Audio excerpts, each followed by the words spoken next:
I've got to say, as a cameraman, I'm far more comfortable on that side of the lights.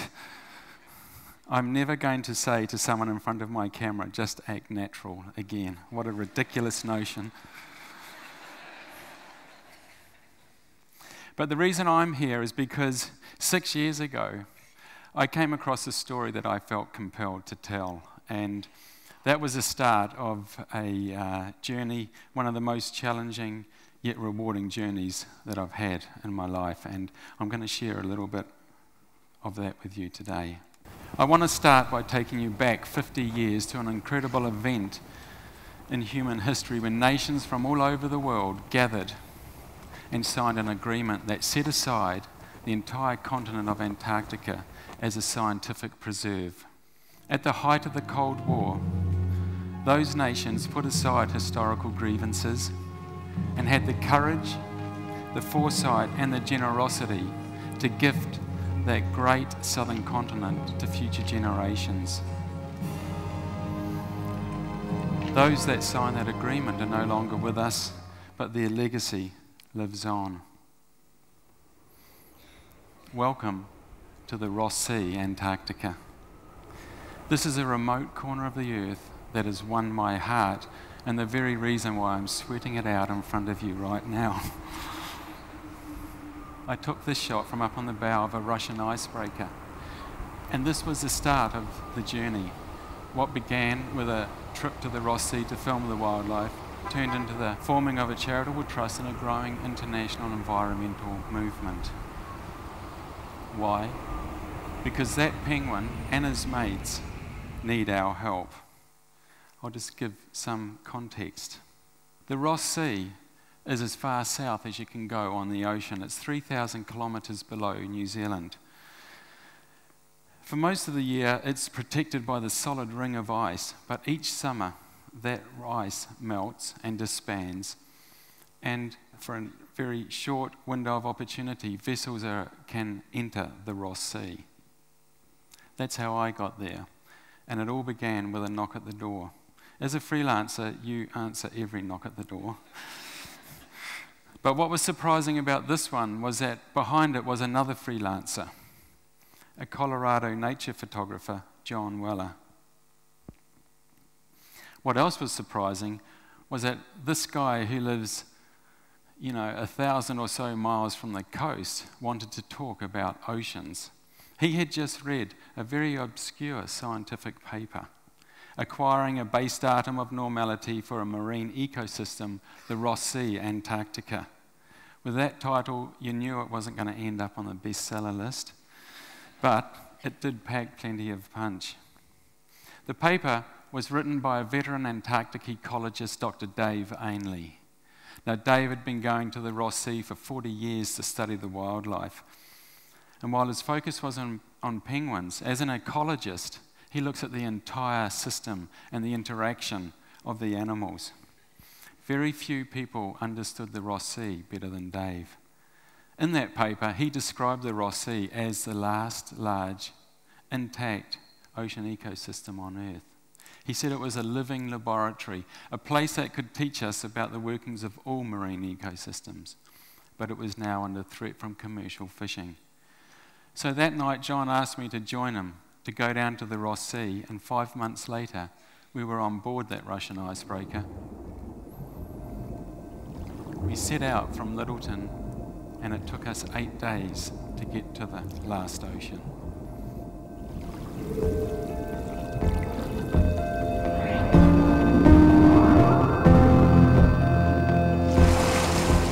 The Ross Sea might be the coldest place on Earth, but it is teeming with wildlife, with many of the species found nowhere else on the planet. I describe it as a Serengeti of Antarctica. It's home to the southernmost mammal, the Weddell seal.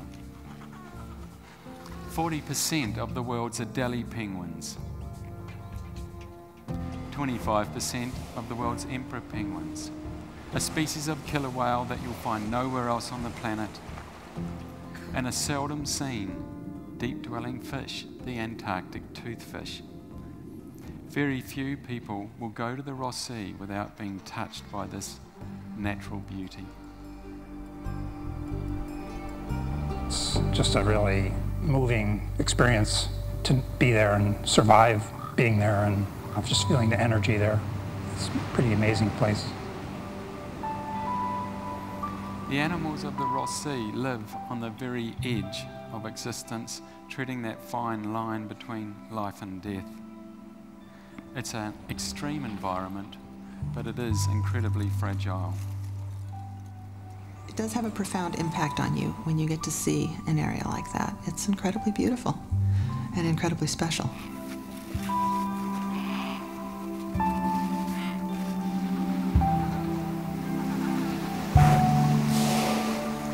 The Ross Sea is like the oceans used to be before humans walked the planet. All the top predators are in place and they're abundant, and they affect the shape of the food web. Dave Ainley describes it as a column, not the pyramid that you find in all the other oceans around the planet that have been damaged and fished. That is what makes this place a global treasure. It's sort of like these stories you hear about old times in the American West when the sky was darkened by the number of birds flying over during migration. No one who's alive has seen this, but in the Ross Sea you can still see these kinds of amazing natural events. When I was there, I found in these penguin colonies that were over 15,000 years old. Now you think of human history. When we were hanging out in the caves, these colonies were here, and the ancestors of these birds doing exactly the same, trading rocks to build their nests, although I don't think trading is the right word. So Antarctic politics is almost as fascinating as the wildlife. It's the only continent on Earth without a native human population, so it has no sovereignty, no nation to give it a voice, to fly the flag or protect it. Instead, it has the Antarctic Treaty. But as wonderful as that treaty was in protecting the land, it missed out one crucial component, and that was the oceans around Antarctica. And because it has no sovereignty, those oceans became part of the high seas, or the global commons.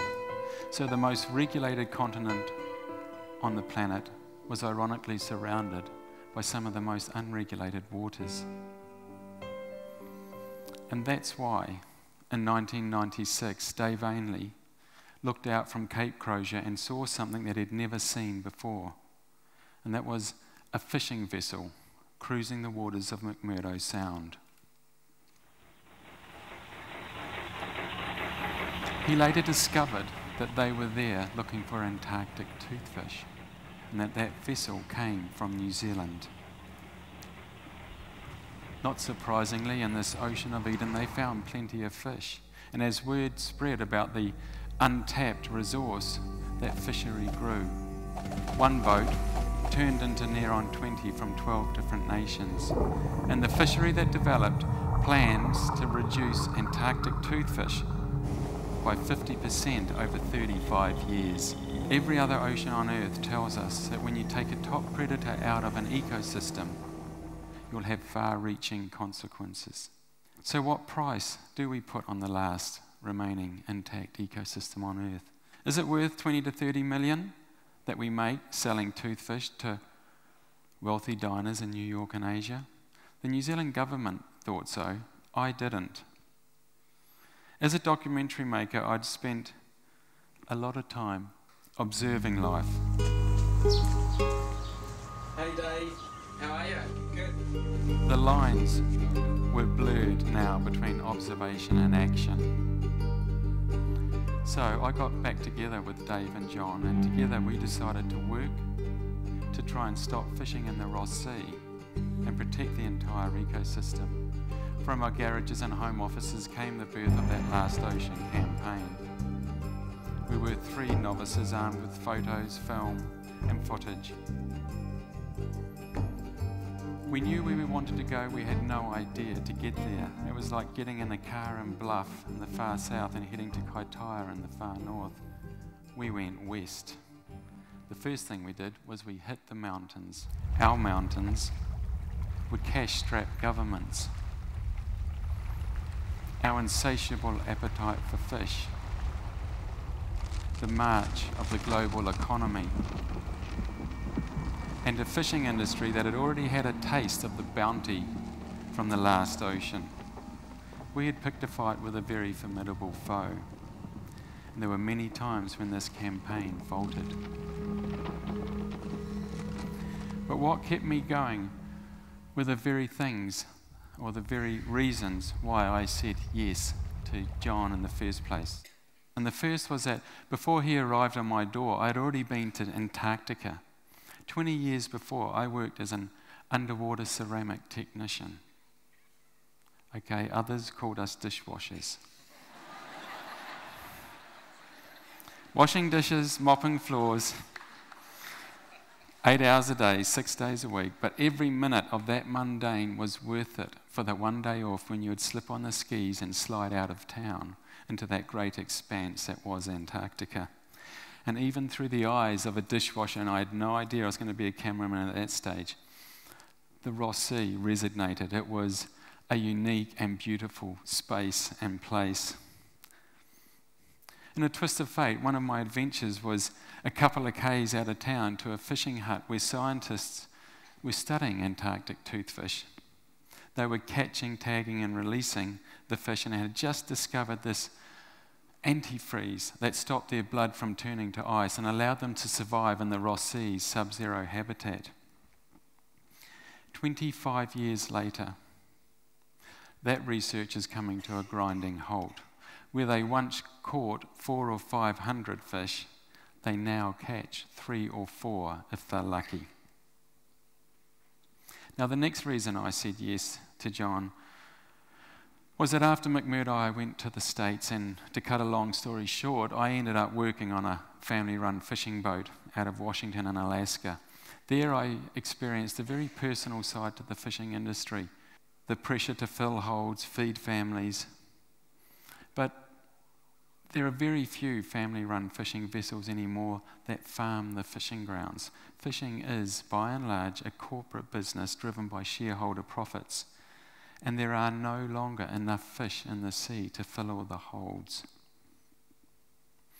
In another twist of fate, it was on that boat that I first saw a video camera. It was 25 years ago. And whether or not it was to escape the tedium of baiting or not, but I developed a passion for filming. And 20 years later, in a major career move, I ended up as a freelance cameraman. I've had the privilege of shooting on every continent, from Serengeti to Siberia, from the slopes of Everest to the underwater canyons of Kaikoura. And without a doubt, the Ross Sea is one of the very special places on this planet. You know, there is a map created from data gathered in a worldwide study that puts it in perspective. This global study, launched by the UN in 2001, combines information from researchers all over the world.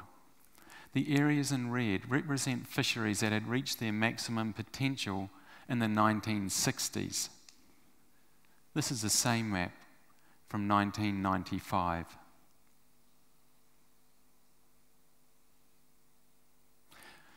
For thousands of years, we thought of the oceans as this infinite absolute resource, but industrial fishing has changed that. At the time we didn't know, but now we do. And the evidence is clear that the world's oceans are in trouble. The simple fact is there is now only one undamaged ocean ecosystem left on Earth, and that is the Ross Sea, Antarctica. So those are the reasons why I bought into this project, why I set up the trust and got into this campaign and made this documentary. And there were many times in that journey, 6-year journey, that I had grave doubts about the sense of it all. We were pushed to well beyond our means. And during those times, I would think of the time that I was a dishwasher and a fisherman, and think of the Ross Sea and the wildlife, and every bone in my body said, we have got to protect these last untouched places. And there is a glimmer of hope, thank goodness, because we needed a glimmer of hope. But the Commission for the Conservation of Antarctic Marine Living Resources, CAMLAR, this is its headquarters in Hobart. It now manages the waters around Antarctica. They've made a commitment to establish a network of marine protected areas around Antarctica by 2012. That's this year. The Ross Sea has been identified as one of those areas. People know that the Ross Sea is the jewel in Antarctica's crown. New Zealand, in about a month, will be one of 25 nations that is going to go and decide the fate of the Ross Sea. I showed you my favourite shot before. This is my favourite place in the Ross Sea. It's Cape Washington Emperor Penguin Colony. And when we were there, we saw this incredible ritual playing out. After raising their chicks all summer, these adults just up and left.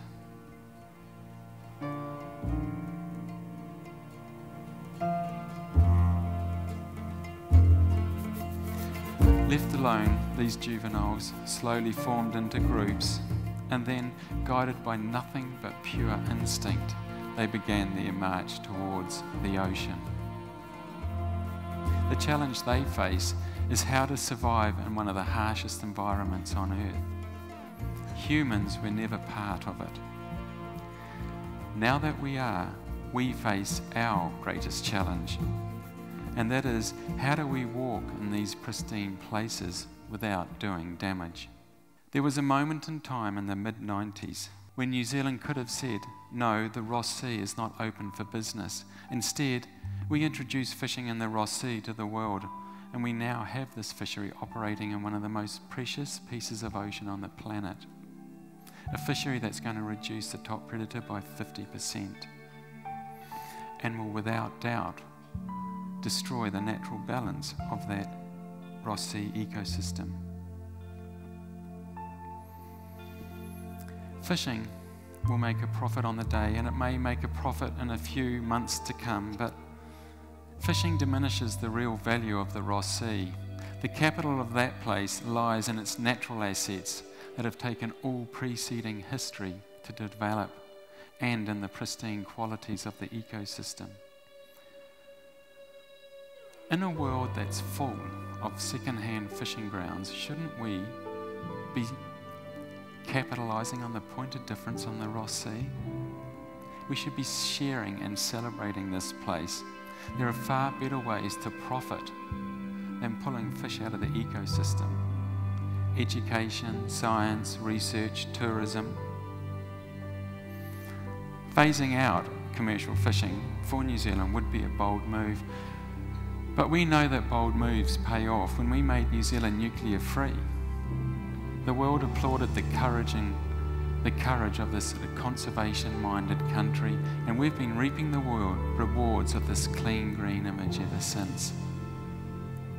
Next month at CAMLAR, we have one unprecedented opportunity to do something very special in the Ross Sea, to show the same generosity and courage and spirit that those people who signed the Antarctic Treaty showed us 50 years before. This has been my journey. If you're interested in the Ross Sea, please go to our website, lastocean.org. Look at the film, spread the word. This is an issue that's unfolding right now. And remember, once it's broke, we'll never be able to put it back. Thank you.